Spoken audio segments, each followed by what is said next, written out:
Bum, bum, bum, bum, bum, bum, bum, bum.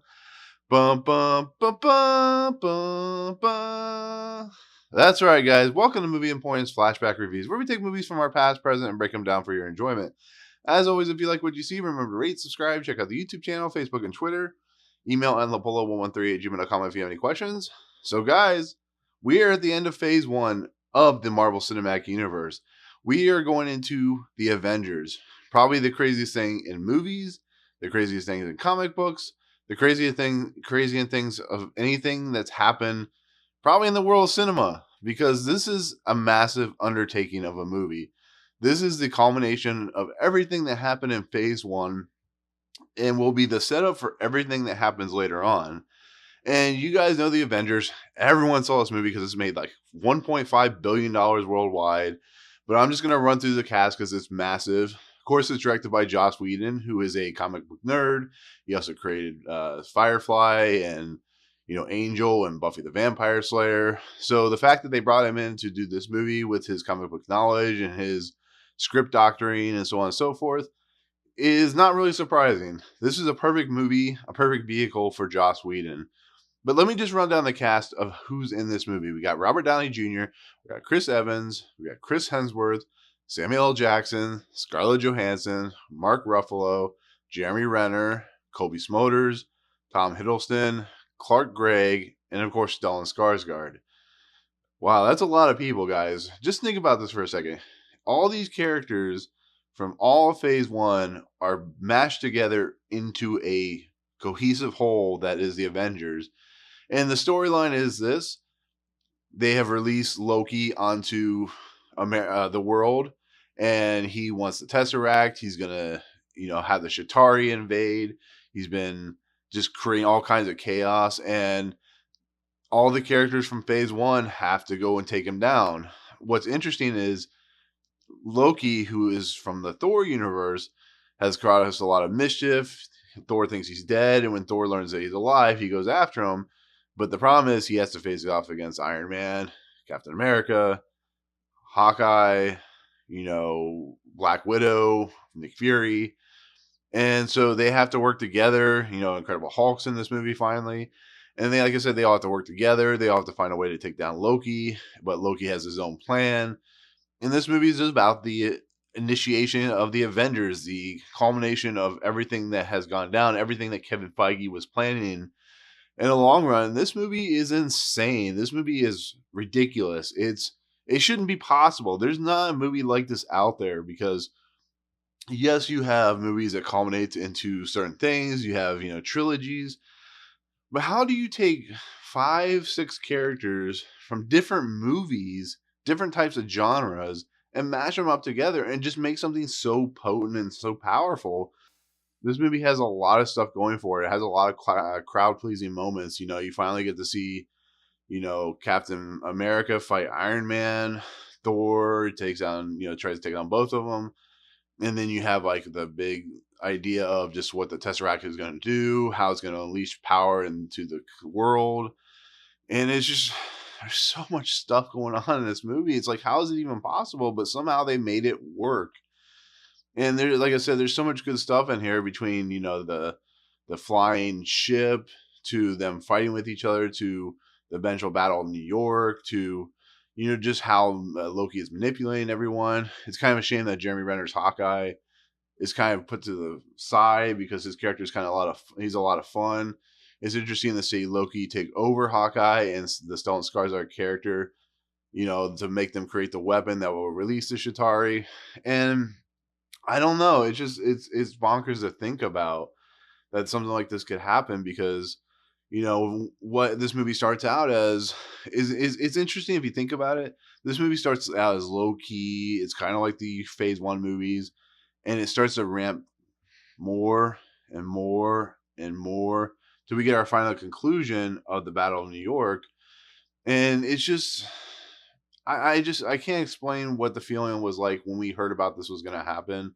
And just sitting in the theater, I remember clearly sitting in the theater watching this movie and just listening to the audience react and just get excited by this. You had the scenes where, Captain America finally meets Iron Man and they battle each other, which has got a really big applause. Then you got the thing where Thor and Hulk, have their thing, and they got a really big applause because Hulk, punches Thor in the in the side and he falls over, and then there's so much crowd pleasing stuff in here. And then you have Henry Dean Stanton who pops up as a security guard, which is awesome. And then, you get, like I said, Mark Ruffalo takes over for Edward Norton because of all the issues that happened there. And Mark Ruffalo has become the Hulk that everybody wanted. He's a fantastic actor who's put into a fantastic role. And he really embodies what the Hulk is, which is a Jekyll and Hyde. He's a really smart guy, but he has this underlying monster. And that's what this movie is. It's about people coming together to team up against an entity that they possibly couldn't take down by themselves. Yeah, I mean, Thor could probably take down Loki, but, it's just, it really works better when you have a team up. And we get to the Battle of New York, which is the main idea behind this movie of, they're going to take down the Chitauri.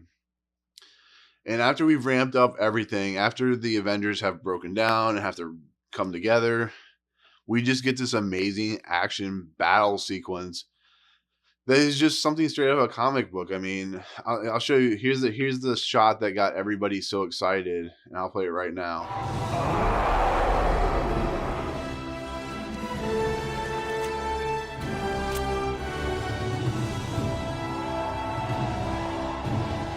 So there you go. You see all the heroes. You see a wraparound of all the heroes. That's the moment when Marvel, as a entity, as a movie franchise, really, really became one.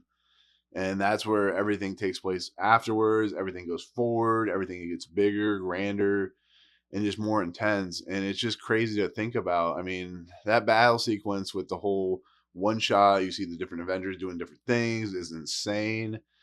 And it's just crazy to think about that this movie in a whole is actually still just simple. It's just a simple of people teaming up, but it's so magnetic.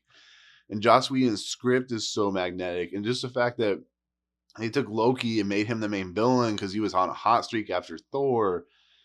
It's so crazy. And then you get to the end and you find out these guys work together well and they're going to work together well. And they eventually show back up in Avengers Age of Ultron. It's impressive. And I give a lot of credit to Kevin Feige. I give a lot of credit. I mean, I'm assuming he probably stayed up late, worked a lot of hours to get these things to happen. I can't imagine the logistics of this movie. But after everything's said and done, after the Avengers have defeated the Chitauri, they defeat Loki. Loki goes back to Asgard to appear in Thor: The Dark World. We get what is probably the biggest moment in the entire Marvel Cinematic Universe. Yes, we have Infinity War. Yes, we have all the, Guardians of the Galaxy. These things are big. The idea of what is going to happen is big in this story. But we get the reveal of Thanos. Think about that. Thanos. This is a guy that everybody loves to not only hate, but this is the guy that changed Marvel in comic books and just the idea of what he is forever, with the Infinity Stones, with the snap of the disintegration of half the universe. And it was just that moment ever since the Avengers Initiative and the first Iron Man that people knew that there was something special on their hands. Yes, we didn't see Thanos really till, Avengers Infinity War. But this was the first real setting, first real idea of what we are going to get ourselves into. The Tesseract was introduced in Thor. The Tesseract was really used in Captain America, the first Avenger. But the idea of what the Tesseract is, what we are looking forward to, was really shown in this movie because, it's a gauntlet Infinity Stone that creates the ability to do certain things. And it was an amazing moment. I've never heard such loud cheering in all my life. I mean, I've heard some loud cheering in my life, but this was intense. This is what truly made people excited for these movies. This is why Marvel became what it is. Yes, Iron Man was huge. Yes, Captain America was big. Thor was big. But after Marvel's The Avengers, and after the Thanos reveal, we got something that truly can't be understated how special the movie series is. And for a phase 1 movie, for a phase 1 conclusion before phase 2 with Iron Man 3, this was a perfect end cap. This was a perfect subsidized view of what the Marvel Cinematic Universe was. And it's awesome that it expanded with like Guardians of the Galaxy and Ant-Man later on. But just to have these core characters in a movie teaming up, directed by a guy who was a huge comic book, nerd who knew these characters well, to put it into the scenario of Loki trying to take the Tesseract, trying to create a war upon war, to do what they did with the Battle of New York. Yes, there are bigger, cooler battles, but there's nothing as inventive or insane as what this movie ends up doing. And like I said, it can't be understated how cool and how good Marvel's The Avengers is. And that's why it's going to be considered one of the greatest Marvel movies of all time, or one of the greatest comic book movies of all time, because of what it accomplished. So, but yeah, that's the end of phase 1 for Marvel Cinematic Universe. There's not much more can be said about the Avengers that hasn't been said millions of times before. But it's a fantastic look at what the Marvel Cinematic Universe is and how it works well and why it is the way it is. So there you go. That's my take on Marvel's The Avengers. I feel that it's going to be interesting to go back into Iron Man 3 and eventually Thor: The Dark World, which aren't as good, unfortunately, but whatever. So thank you so much for watching. As always, if you like what you see, remember to rate, subscribe, check out the YouTube channel, Facebook, and Twitter. Also, check out my podcast, Trench Run. Would definitely like to have you listen to that as well. But with that, we'll see you guys on the next video. Peace.